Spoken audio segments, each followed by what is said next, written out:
Alright, hey everybody. Here we are, back at the desk. Workstation Zebra, Area 51, Section 8.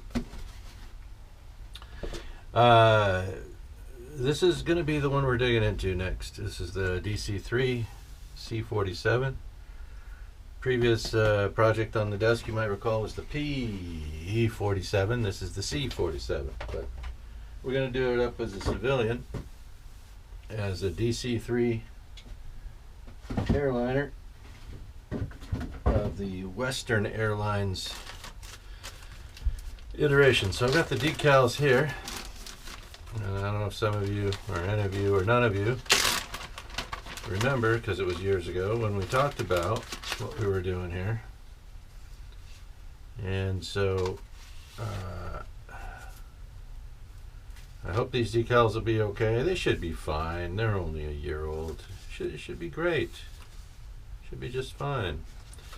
But you see the I don't know if you can see that or not, the Indian head logo, Western Airlines, with the native I said Indian head, Native American logo is the correct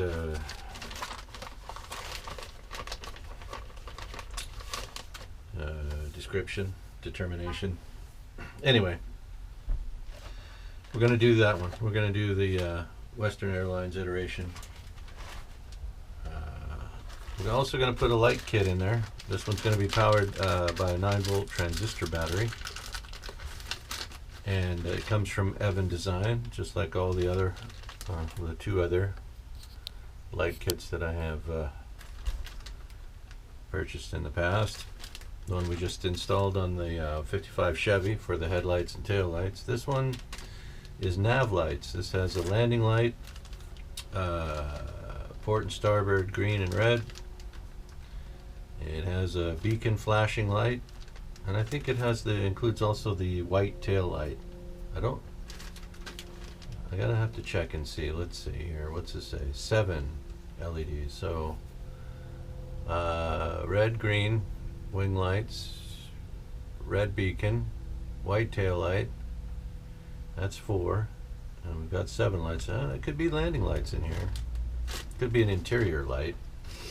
I don't know what's in here. That's basically what I'm saying. I have no idea. I'll have to plug it in and light it up and see what it is. Anyway, this is what we're going to be doing.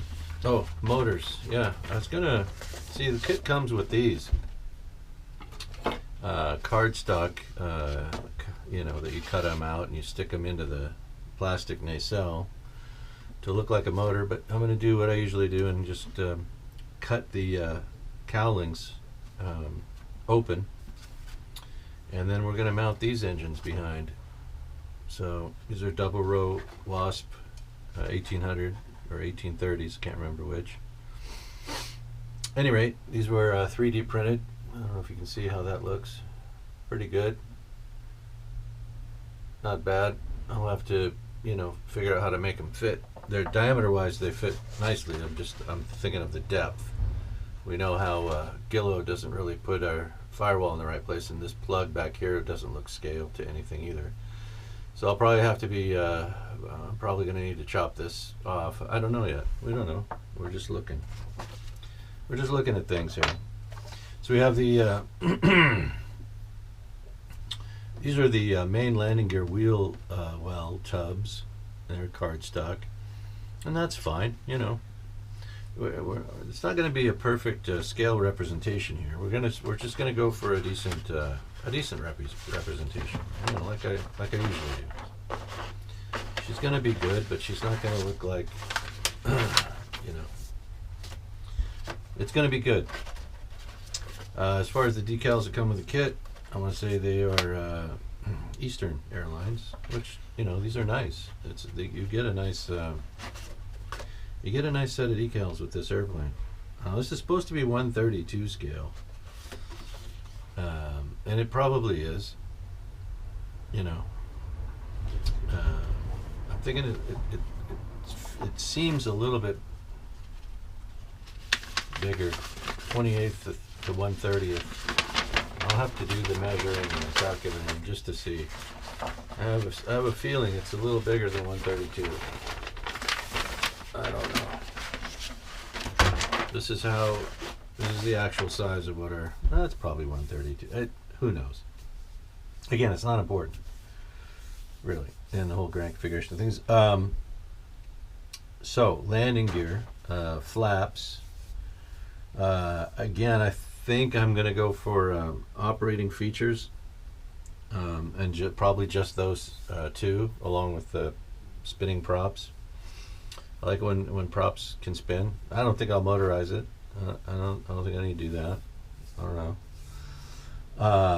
I am going to build up the base though, and the idea was power the airplane, shove the 9-volt battery in here, and we'll cut out the door, hinge it, make the opening. Probably have to make the opening a little bit larger than this so that the battery and the cap will fit in there, and you know, attach with Velcro probably just on the deck. I'll put with my birch plywood, make a deck that runs the length of the fuselage here, and then I'll you know, make the door open and hinge it, and then we'll slide the battery in and out through here. Is the plan. The switch will probably be you know, something on the bottom of the airplane. Just I'll drill out somewhere, or just surface mount and drill for the wires only, and we'll just attach the on-off switch to the bottom of the airplane here somewhere, someplace discreet, more or less. Mount the airplane on the base pedestal, and then mount all of this onto a disc, wooden, like a 3/4 inch thick, you know, pedestal of some kind that's circular. So anyway, it's kind of like a lamp, but without all the lamp stuff. It's just the airplane that'll light up. Right? Does that sound? You think you follow? Anyway, that's the plan. So we're gonna build it, you know, sort of this representation right here. Only instead of the Eastern Airlines, this is gonna be Western, because we're out here in the West. Not because of that. I mean, I like the Western. I like that Western motif, that Western livery better, I think, than the Eastern. Which, well, everybody likes what they like. So here's the full-size plans over here. Fuselage here, tail feather here, wings in center section, and vertical tail end rudder. Got everything you need on one sheet.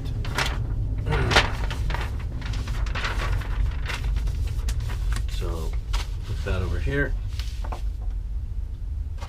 Let's see. Tissue covering we don't need. Not in my not to my way of building anyway.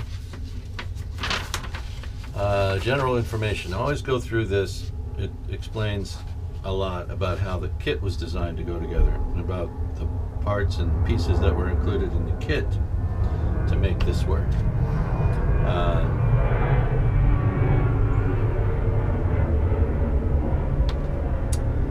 Those of you who follow the channel, watch my videos, you know I do a certain amount of work to the plan, using as much of the kit components as I can as an homage to the Guillow or Dumas or Hair Engineering, whoever made the kit.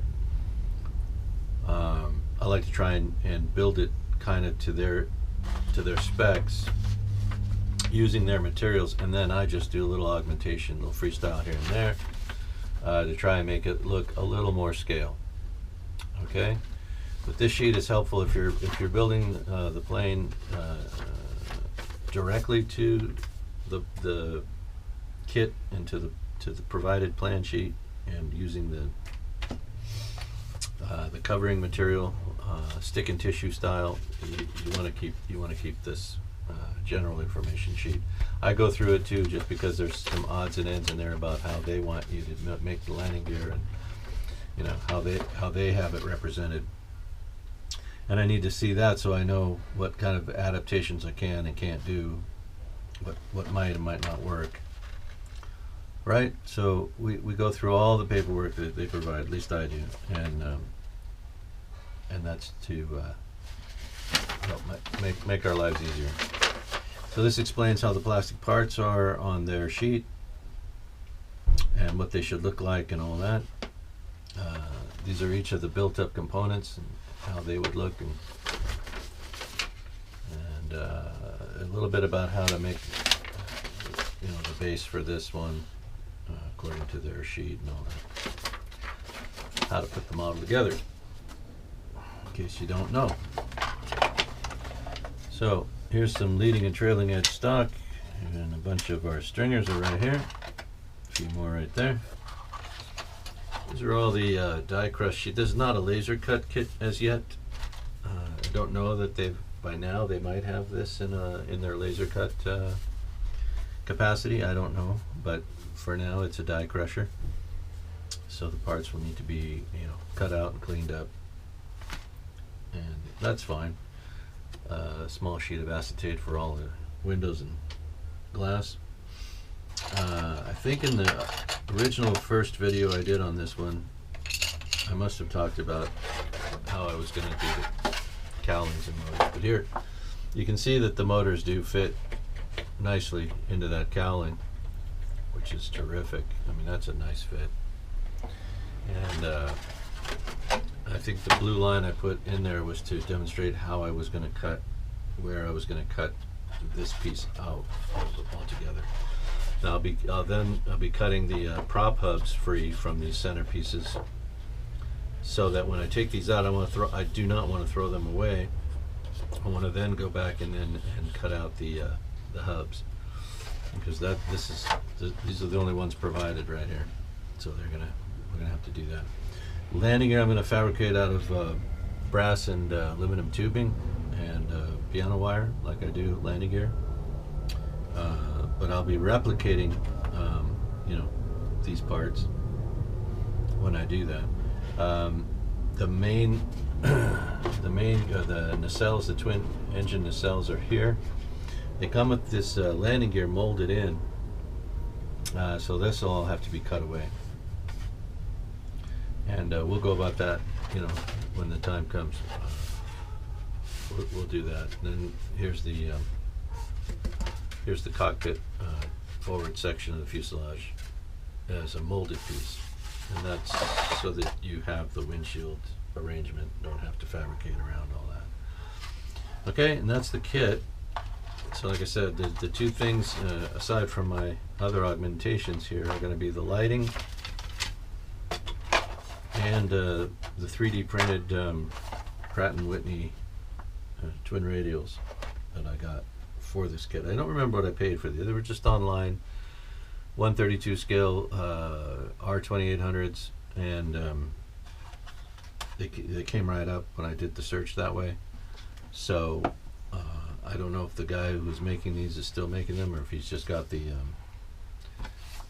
plans available, the PDF for you to download if you want to do it yourself, if you've got a printer. I'm not sure which, if either. But they were just on the internet. I didn't make them. I just found them. Okay, so there's that, and get all this together, drop it in here. This is going to tell me, how the wheels are made. These are again a sandwich.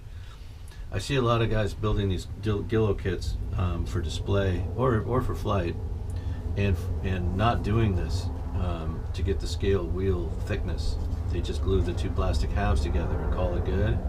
And what you end up with is like a bicycle wheel. It just doesn't. It's just not right. You need that. There's just 2 3/32 pieces. So you end up with a 1/4 inch of material in there, and you're going to end up with a nice, a nice fat balloon tire like the DC-3 is supposed to have. So, if you're building these kits, don't forget to make the wheels look scale, and it doesn't come by doing that. That's not the scale wheel thickness for really anything except maybe the Corsair.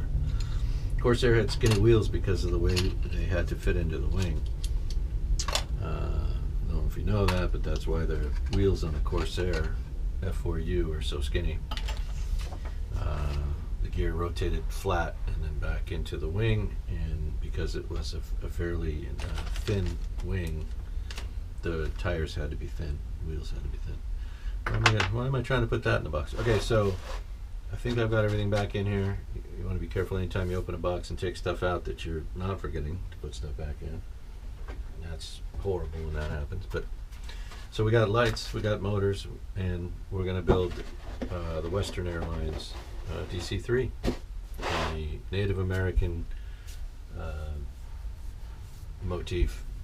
If you want to see what that looks like, if you Google it, Western Airlines Native American, red over white over polished aluminum is the paint finish. Anyway, it should come up. You should see pictures, be able to find illustrations of what I'm doing. I'll put a few on the first build slideshow that I do. I don't know when that'll be. I don't know when this, what day this will go up. We're approaching Halloween. In fact, today's October 31st. If we're going to timestamp the video, 2024. All right, DC-3. Hopefully operating landing gear and flaps, movable posable flaps, movable posable landing gear, and nav lights, navigation and possibly landing lights, possibly. All right, thanks for watching. Have a great day. We'll get back on this kit pretty quick.